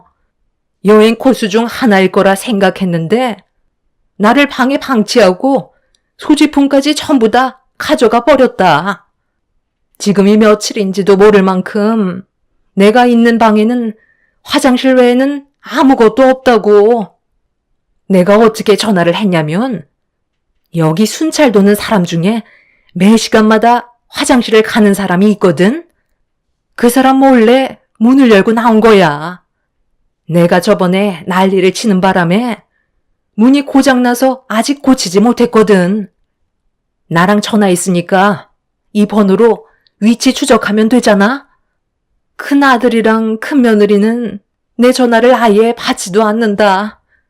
너희들이 날 도와줘야 될 것 같아. 그이는 지금 술을 많이 먹어서 일어나지 못하는 상태예요. 아침 일찍 출근해야 되기 때문에 깨울 수 없으니까 제가 대신 용건만 간단히 말씀드릴게요. 어머님이 그렇게 아끼시는 아주버님이랑 형님한테 받은 배신이 어떠세요? 전 재산까지 전부 다 털어줬는데 결국 효도관광의 목적지는 요양원이었네요. 이럴 때만 저희 도움이 필요한 거예요? 평생 요양원에서 효도관광하시면 되잖아요. 어머님이 원하시는 대로 이루어졌는데 뭐가 더 부족하세요? 필요하실 때는 이용해 먹고 볼일 다 끝나면 가차없이 내치셨으면서 무슨 염치로 저희한테 도움을 받으시려는 거예요? 그곳에서 평생 어머님이 그이한테 어떻게 했는지 진지하게 생각해 보셨으면 좋겠어요. 저는 방금 어머님한테 전화 온 거 그이한테 알려주지 않을 거예요. 그리고 아침이 밝는 대로 전화번호도 바꿀 생각이고요. 어머님은 아주버님보다 지금까지 희생만 해오던 그이한테 마음을 주셨어야 한다고요. 남은 인생 어딘지 알 수 없는 그곳에서 잘 먹고 잘 사시다가 생을 마감하세요. 시모는 그동안의 행동에 대해 잘못했다며 눈물을 흘리면서 용서를 구하셨지만 저는 전화를 끊어버렸습니다. 남편과 제가 받았던 상처들에 비하면 아무것도 아닌 일이었네요. 형님네가 저지른 일을 저희가 해결해 줄 필요는 없었어요. 그리고 남편한테 이 사실을 알리는 건 옳지 않은 방법 같았죠. 술에 취해 잘 자고 있는 남편을 한참 동안 바라본 뒤에 저도 그 옆에서 잠이 들게 되었네요. 저는 다음날 핸드폰의 번호를 바꿔버렸고 2번 다시 연락이 오지 않게 모든 조치를 취해 놓았습니다. 형님 내외는 이미 해외로 떠나면서 저희보다 먼저 모든 연락을 끊어버렸네요.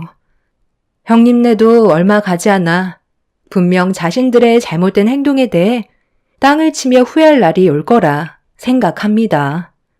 시모도 지금쯤 요양원에서 효도 관광하시며 눈물을 쏟아내며 뼈저리게 후회하고 계시겠죠. 앞으로 저희 가족이 더 이상 시댁 식구들과 엮이지 않고 행복하게 잘 살아갔으면 좋겠어요.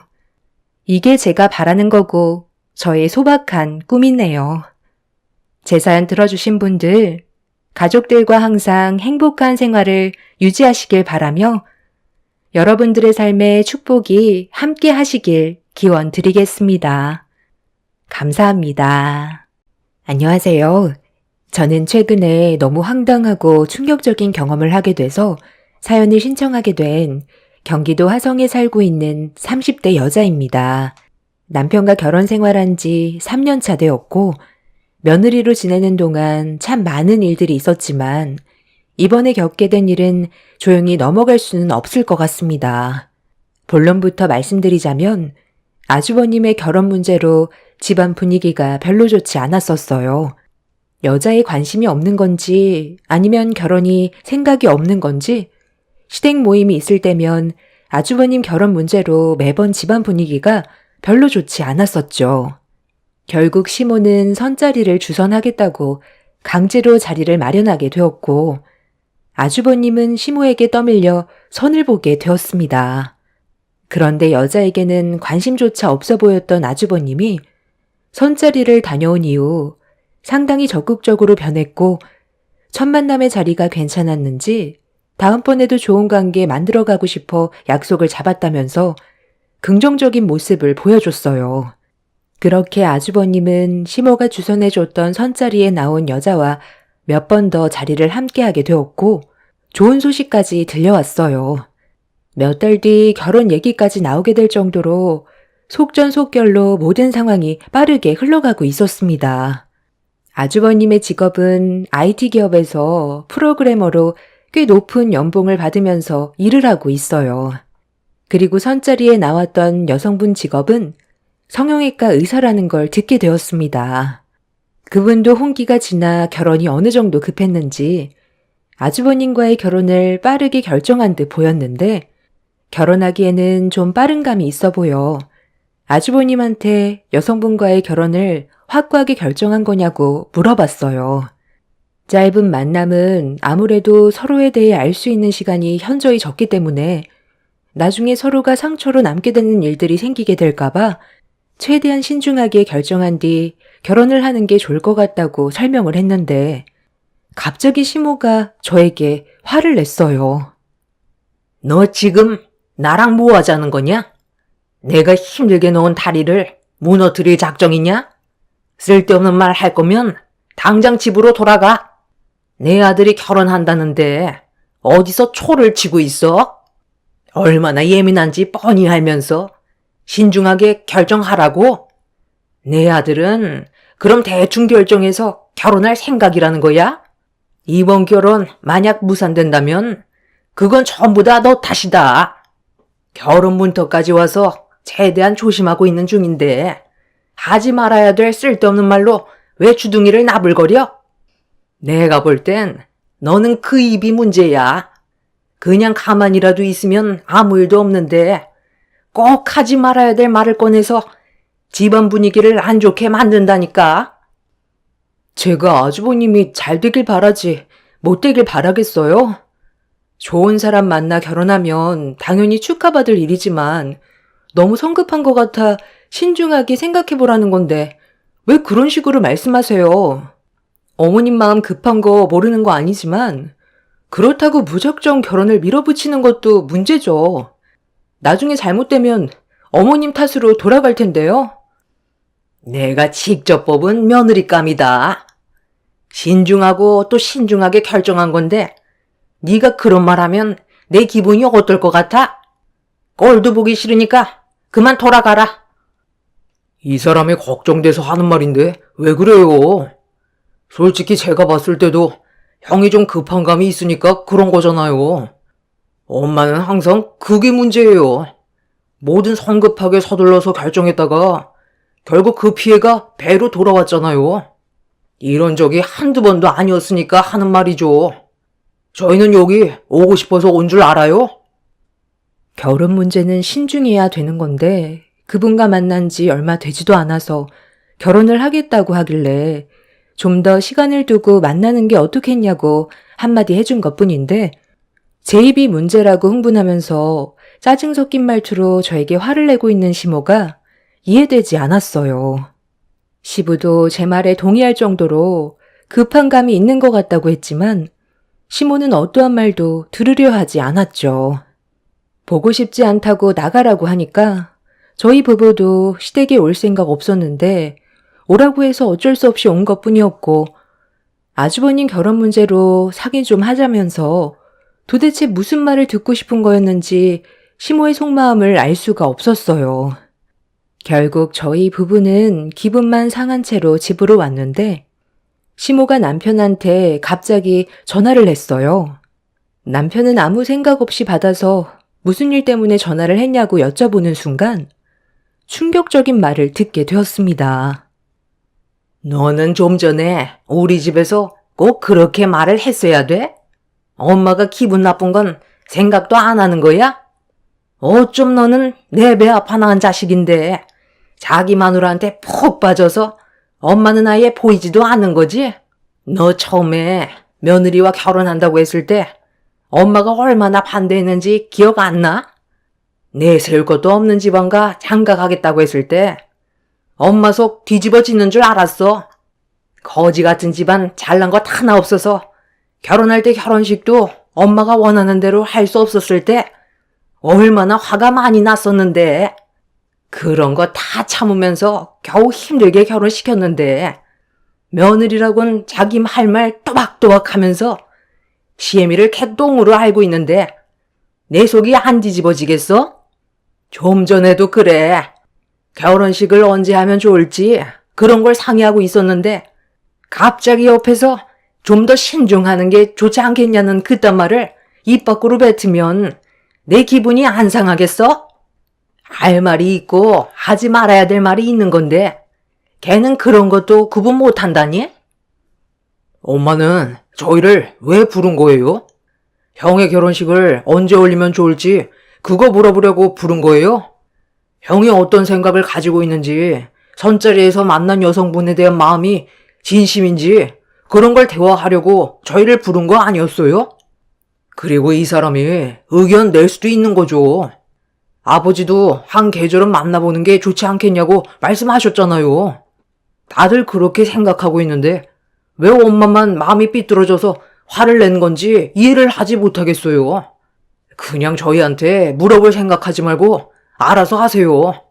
이럴 거면 뭐하러 불러서 상처를 주는 건데요. 엄마가 이런 식으로 행동할 때마다 너무 창피해서 차라리 얼굴 안 보고 싶어요. 그래, 나도 너 보고 싶지 않다. 네 마누라랑 평생 지지고 볶고 잘 살아라. 힘들게 배 아파 낳아줬더니 엄마 편은 한 번도 들어주지 않고 너만 잘났지? 남편과 시모의 감정은 상당히 격양돼서 안 좋은 분위기로 이어졌고 남편의 입에서 그냥 영 끊고 살자는 말까지 나오게 되었습니다. 제가 뱉은 한마디가 모자지간 영까지 끊을 정도로 잘못된 건지 이해할 수가 없었어요. 남편은 흥분한 목소리로 시모와 한바탕 안 좋은 대화를 주고받다가 끊어버렸고 그날 이후 더 이상 시모에게 어떠한 연락도 오지 않았습니다.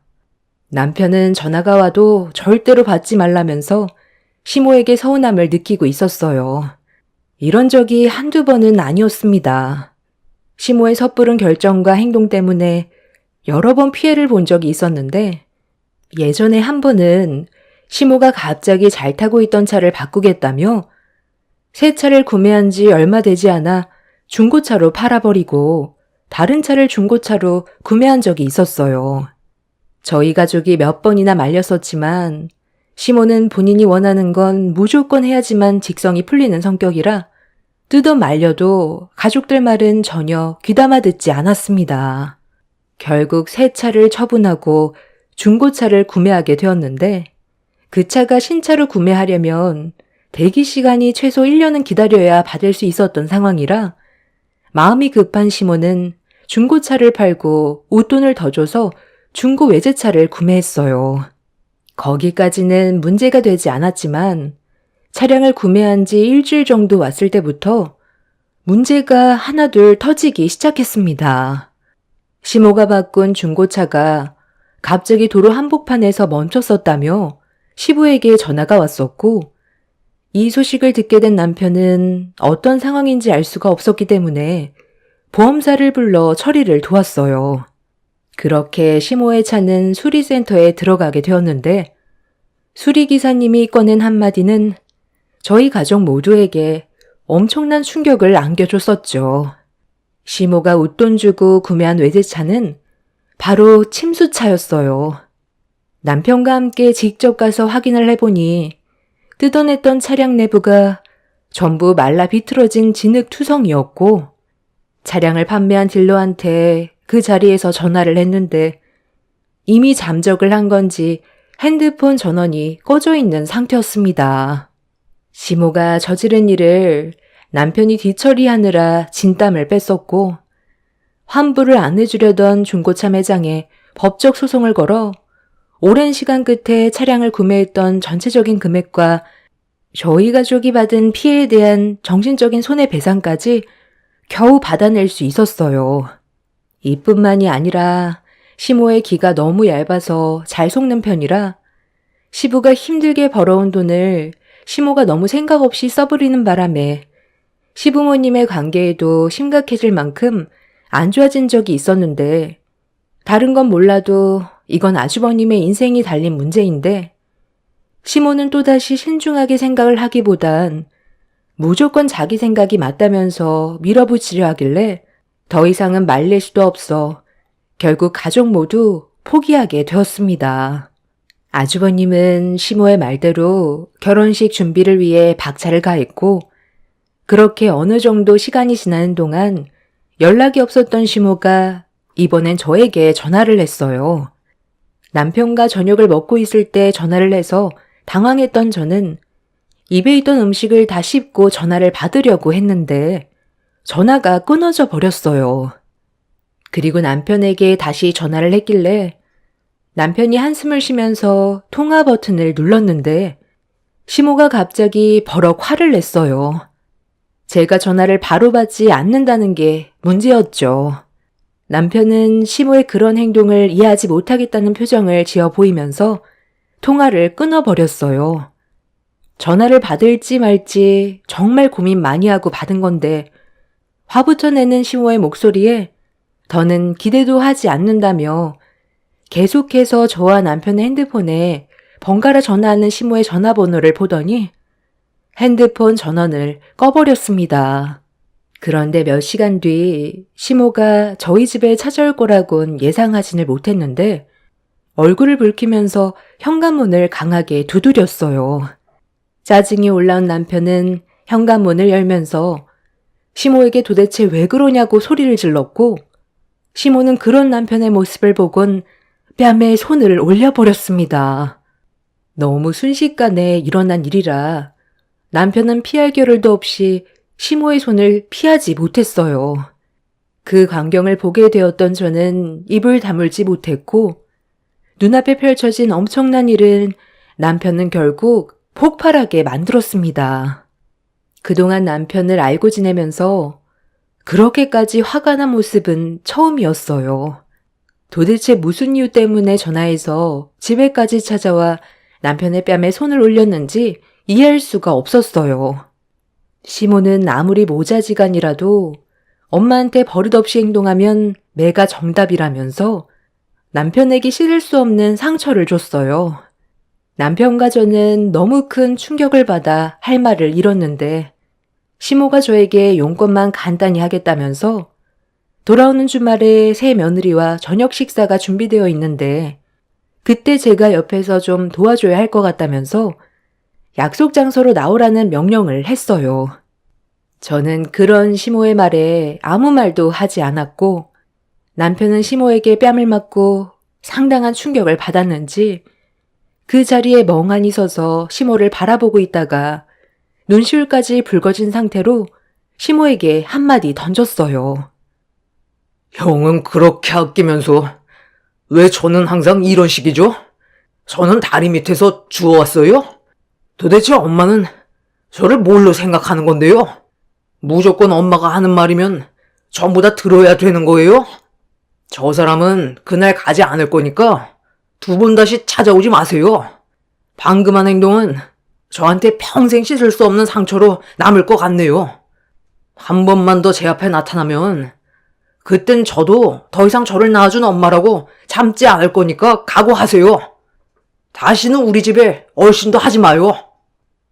네가 오지 말라고 하면 내가 안아야 되는 거니? 어디서 지금 엄마한테 큰 소리야?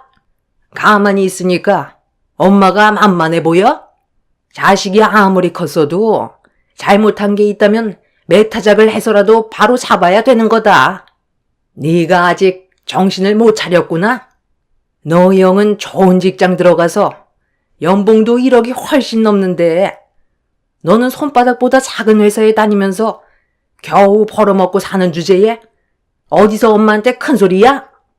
그동안 힘들게 먹여주고 채워주고 공부까지 전부 다 시켜줬더니만 쓸데없이 헛바람 불어서 사자 직업으로 하라고 그렇게 얘기했는데 결국 바람 불면 넘어갈 것 같은 회사에 들어가서 엄마 속 다 뒤집어 놓았으면서 너는 너만 상처받은 거 생각하니? 내가 지금 필요한 건 네가 아니라 뒤에 있는 며느리다. 네가 내 옆에서 수발 좀 들어야 하니까 무조건 이번 주 주말에 나와라. 시모는 무작정 저희 집으로 찾아와 행패 부린 것도 모자라 남편의 얼굴에 손까지 올리는 충격적인 행동을 저질러 버렸어요. 저는 너무 놀라 당황스러워하고 있는데 시모는 그 자리에서 저에게 약속 장소가 적힌 문자를 전송한 뒤 남편한테 온갖 막말을 퍼부어댄 뒤 집으로 돌아갔습니다. 저는 시모의 말을 듣고 싶지도 않았는데 남편은 저에게 약속 장소로 나가라는 말을 꺼냈어요. 지금 시모의 상태는 아무도 말릴 수가 없다며 집에까지 찾아온 걸 보면 단단히 화가 많이 난 것 같다고 저한테까지 피해가 갈 수 있기 때문에 무조건 약속 장소로 나가서 아주버님과 결혼할 상대 배우자가 어떤 사람인지도 확인해 보라는 말을 끝으로 방으로 들어가 버렸어요. 시모가 집에까지 직접 찾아온 걸 보면 마음이 많이 급한 건 알겠는데 그렇다고 남편의 뺨에 손을 올린 건 아무리 생각을 해봐도 이해를 할 수가 없었어요. 그렇게 주말이 오기 전까지 한참 동안 고민을 하다가 남편이 말한 것도 있고 아주버님과 결혼을 예정 중이었던 예비 형님이 어떤 사람인지 두 눈으로 확인해 보기 위해 시모가 문자로 전송해 두었던 약속 장소로 결국 나가게 되었습니다. 내키지 않았지만 일단 안 좋은 상황을 더 크게 만들고 싶지가 않았어요. 그렇게 식당에 도착을 하니 시모가 자리에 앉아 있었고 예비 형님은 아직 도착을 하지 않았는지 시모는 저보고 빨리 오라며 다급하게 손짓을 하고 있었습니다. 예, 내가 지금 급하게 화장실을 가봐야 하니까 이 가방 좀 잘 지키고 있어라. 여기 가방 안에 정말 중요한 물건이 들어있거든. 열어볼 생각하지 말고 그냥 가지고만 있어. 새 예비 며느리가 올지도 모르니까 자리 이탈하지 말고 그대로 앉아 있어라. 오늘따라 긴장해서 그런가? 아, 왜 이렇게 배가 아픈지 모르겠다. 시모는 가방을 저에게 건네준 뒤 급하게 화장실로 뛰어갔어요. 긴장한 것 같다면서 배를 움켜쥐고 있었습니다. 그렇게 한참 동안 기다린 뒤 시모가 안색이 좋지 않은 상태로 다시 자리에 앉았고 가방을 달라고 손을 내미시길래 다시 돌려드렸는데 가방을 열어 무언가를 확인하려고 뒤적거리셨는데 갑자기 굳어져 버린 얼굴로 저를 바라봤어요. 왜 쳐다보시는 건지 알 수 없었던 저는 무슨 일이 생겼냐고 여쭤봤는데 시모가 갑자기 저보고 도둑년이라고 화를 냈어요. 너 방금 뭐라고 그랬니? 무슨 일 있냐고? 그걸 지금 몰라서 물어? 너 내 가방에 있던 반지 상자 어디로 빼돌렸니? 얘가 이제 하다하다 시미 물건에까지 손을 대고 있네. 내가 이래서 거지 집안의 여자를 며느리로 들이지 않으려 했던 건데 눈알 만한 다이아가 박힌 반지를 보니까 눈이 획가닥 돌아가 버렸니? 그 반지가 얼마짜리인 줄 알아? 내가 너한테 물건 훔치라고 했니? 조용히 와서 수발 들고 가면 될 것을 감히 시미 물건에 손을 대? 빨리 안 내놔? 콩밥 먹고 싶어? 어머니, 잠깐만요. 무슨 말을 하시는 건지 저는 도통 모르겠어요. 너무 흥분하지 마시고 일단 진정부터 하고 차근차근 말씀하세요. 저는 가방 열어본 적도 없다고요. 그런데 가방 안에 멀쩡히 들어있던 다이아 반지가 어디로 사라져? 그게 얼마짜리인 줄 알아? 5kg짜리 다이아 반지야. 내가 현금으로 3억을 주고 예전에 구매한 거라고. 오늘 우리 새며느리한테 선물로 주려고 가지고 왔는데 너한테 가방을 건네주기 전까지 내가 분명 확인했었는데 화장실 다녀오자마자 가방 속에 있던 내 다이아 반지가 사라졌잖아. 여기 식당 CCTV 돌려보면 바로 확인할 수 있는데도 너는 끝까지 셰미한테 거짓말 하는 거니? 시모의 일방적인 오해에 당황한 저는 압박을 가하며 다가오는 시모 때문에 뒷걸음질 치고 있는데 그런 저를 보며 어딜 도망가려 하냐면서 옆 테이블 손님상에 저를 강하게 밀쳐버렸어요. 식당은 순식간에 아수라장이 되어버렸는데 식당 문을 열고 들어온 아주버님이 저와 시모가 서로 엉켜져 있는 모습을 보곤 급하게 달려와 저와 시모를 떨어뜨려 놨는데 시모가 아주버님한테 제가 3억짜리 다이아 반지를 훔쳐가서 돌려주지 않는다고 저를 도둑으로 몰고 갔어요. 그런데 그 순간 아주버님이 오늘이 얼마나 중요한 날인 줄 아냐며 이제 곧 결혼을 약속한 여성분이 도착을 하는데 힘들게 성사된 결혼 망칠 일 있냐면서 아주버님이 흥분해서는 제 머리를 잡아 손님상에 그대로 매다 꽂아 버렸어요. 시모는 도적놈의 집안 가만두면 안 된다고 그 자리에서 바로 경찰서에 전화를 걸더니 3억 다이아를 도둑 맞았다고 서둘러 식당으로 와달라며 상황을 점점 더 악화시켰어요. 그렇게 두 모자에게 이리저리 휘둘리면서 저는 아니라고 목소리를 높여 비명을 질렀지만 제 말은 이미 두 모자이기에 들어가지 않았습니다. 그렇게 바닥으로 세차게 내동댕이 쳐진 저는 눈물을 흘리면서 억울해하고 있었는데 그 순간 생전 처음 본 한 여성분이 저에게 뛰어오면서 두 팔 벌려 다가와 저를 보호해 줬어요. 그리곤 아주버님한테 뭐 하는 짓이냐고 소리를 질렀습니다. 예비 며느라, 말리지 마라. 지금 어떤 상황인지 몰라서 그래. 제가 너한테 선물로 줄 3억짜리 다이아 반지를 내가 화장실 다녀온 사이 훔쳐갔다니까. 이분이 아니라고 하잖아요. 일방적으로 몰아가기보다 일단 대화로 풀어나갈 수도 있는 거 아니에요? 아무리 가져갔어도 경찰까지 불렀으면 도로 내놨겠죠. 일단 CCTV부터 확인해보는 게 좋겠는데요. 아무리 아랫사람이라 해도 이런 식으로 몰아가는 건 정말 좋지 않은 행동인 것 같네요. 사장님, 일단 CCTV 확인해주세요. 확인할 게 뭐 있어? 어차피 범인은 정해져 있는데 CCTV 확인하면 빼도 박도 못하는 거지. 그럼 당장 확인해보자고. 사장님, 1시간 전부터 확인해주세요. 두 모자는 저를 노려보면서 CCTV가 녹화되어 있는 장소로 옮겨갔어요. 그렇게 1시간 전부터 녹화되어 있는 영상을 확인하게 되었고 시모가 혼자서 자리에 앉아 기다리고 있었는데 누군가에게 전화가 왔는지 가방을 뒤적거리다가 핸드폰 번호를 확인하고 급하게 전화를 받는 모습이 보였어요. 시모는 들고 있던 가방을 옆에 있던 의자에 올려놨었는데 잘못 올려놨는지 잠시 뒤 바닥으로 떨어졌고 전화 통화를 하면서 떨어진 가방을 주워들어 다시 제자리로 올려놓은 다음 통화가 끝나자마자 제가 식당으로 들어온 거였습니다. 시모는 화장실이 급하다면서 저에게 가방을 건네주었고 저는 시모가 자리로 돌아오기 전까지 가방을 한 번도 열어본 적 없이 그대로 그 자리에 가만히 앉아만 있었던 걸 두 모자가 두 눈으로 확인하게 되었네요.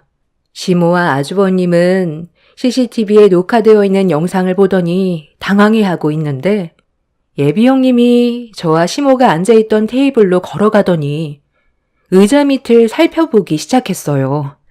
그리고 의자 밑에서 반지 상자를 주워들었고 시모는 예비 형님에게 급하게 달려가 어색한 미소로 떨어져 있었는지 전혀 몰랐었다며 반지 상자를 건네 받았어요.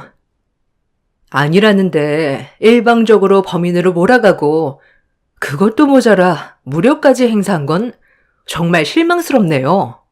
오히려 저는 잘 된 것 같아요. 이런 집안인 걸 미리 알 수 있었으니 여기서 끝낼 수 있잖아요. 저기요. 방금 저 사람들이 한 행동에 대해 CCTV에 다 찍혀 있고 곧 경찰도 오니까 저 사람들한테 당했던 거 전부 다 얘기하세요. 그리고 저희 병원에 와서 검사 좀 받아요. 흉터 전문 병원이라 제가 진단서 떼줄게요. 저 사람들과는 연 끊고 살아야 그쪽이 피해를 안 보겠어요. 어쩜 둘 다 성격이 저리 거지 같은지. 제가 그동안 만나왔던 남자들 중에 제일 최악이네요. 결혼은 없었던 일로 할 거고 이 여성분이 받은 피해에 대해서는 제가 법적 증인으로서 적극적으로 도와줄 겁니다. 아, 저기 경찰분들 오셨네. 저 사람들이 이 여성분을 일방적으로 오해하고 몰아가면서 무력까지 행사했네요. 두 모자는 저에게 급하게 달려와 좀 전에 있었던 상황에 대해 용서를 구했지만 일방적으로 당하기만 했던 저는 두 모자를 향한 분노를 억누르지 못했어요. 아주버님은 오해한 거에 대해 미안하다면서 가족끼리 그럴 수도 있는 거 아니냐며 좋게 풀자는 말을 입 밖으로 꺼내는 순간 아주버님의 거짓된 면상이 저를 더 욱하게 만들어 버렸어요. 저는 시모가 보는 앞에서 아주버님의 뺨에 수차례 손을 올렸고 제가 받은 상처에 대해서는 법적 소송을 진행할 거라고 두 모자에게 분노를 터뜨리게 되었습니다. 시모는 식당에서 난리친 거에 대해 영업 방해죄로 손해배상을 해주었고 이런 상황을 듣게 된 남편도 시모 아주버님을 절대로 용서할 수 없다면서 시댁에 가서 한바탕 난리를 쳤어요. 그리고 이런 상황을 옆에서 듣게 된 시부는 다이아 반지를 언제 사게 된 거냐고 시모에게 물어봤고 시모는 오래전에 산 거라 기억나지 않는데 시부가 사라고 해서 구매한 것뿐이라고 말을 버벅대기 시작했어요. 시부는 그런 말을 꺼낸 기억이 전혀 없다면서 정신 나가지 않는 이상 누가 3억 주고 반지를 사냐고 당장 처분하고 오라고 했는데 여기서 또 다른 문제가 생겨버렸습니다. 시모가 예전에 현금 3억으로 구매한 한정판 5캐럿짜리 다이아 반지가 충격적이게도 모조품이었다는 말을 듣게 되었고 품질 인증서 또한 가짜라는 걸 몇 년이 지난 뒤에야 알게 된 거였어요. 시모가 반지를 구매했던 곳은 이미 사라진 지 오래였고 시부 몰래 엄청난 일을 저질러 버리게 되자 시모는 그 자리에서 시부에게 무릎을 꿇었지만 이미 시부는 화가 머리끝까지 올라와 버린 상태였어요. 하루도 조용할 날이 없다면서 가족들 앞에서 시부는 시모를 강하게 내동댕이 치며 이혼 얘기를 꺼냈습니다. 그리고 아주버님이 저에게 무력을 행했던 부분에 대해서도 용서할 수 없다며 자식과 연을 끊고 살겠다면서 두 번 다시 시부 앞에 나타나지 말라고 집 밖으로 내쳐버렸어요. 그리고 시부의 재산은 전부 다 저희 부부에게 상속해 줄 거라면서 엄청난 결정을 내리셨습니다. 두 모자는 손이 발이 되도록 용서를 구했지만 달라지는 건 없었고, 저희는 예정대로 법적 소송을 진행했고, 그렇게 저에게 신체적, 정신적 피해에 대한 위자료를 물어주게 되었네요. 두 모자는 절대로 용서받기 힘든 일들을 저질러버려 더 이상 되돌릴 수 없는 상황까지 오게 되어 버렸습니다. 예전에도 그랬지만 시모의 성격이 언젠간 크게 터질 것 같았는데 이렇게까지 문제가 심각해질 거라곤 전혀 상상하지 못했어요. 시부는 시모의 행동에 질려버려 이혼을 결정했으나 시모는 끝까지 시부에게 매달리고 있는데 이미 마음이 돌아서 버린 시부는 더 이상 받아줄 마음이 없는 것 같아 보였습니다. 아주버님과 둘이서 알아서 살라며 그렇게 연을 끊어내어 버렸네요. 저희 집안이 못 산다고 의심부터 하는 시모의 모습이 너무 실망스러웠고 한술 더 떠서 상황을 더욱더 악화시킨 아주머님 때문에 평생 안 좋은 기억으로 머릿속에 자리 잡혔지만 그래도 이렇게 그 인간들과의 악연을 끝내게 돼서 다행이라고 생각합니다. 뒤늦게 알게 된 사실이지만 현재 임신 중이라 심적으로 안정을 찾고 있어요. 하마터면 임신 초기에 두 모자 덕에 유산까지 할 뻔했었네요. 앞으로 그 인간들과 두 번 다시 엮이지 않았으면 좋겠어요. 남은 인생 몇 달 뒤 태어나게 될 아이와 제 곁을 지켜주고 있는 남편과 행복하게 살아가고 싶어요. 제 사연 들어주신 분들 감사합니다.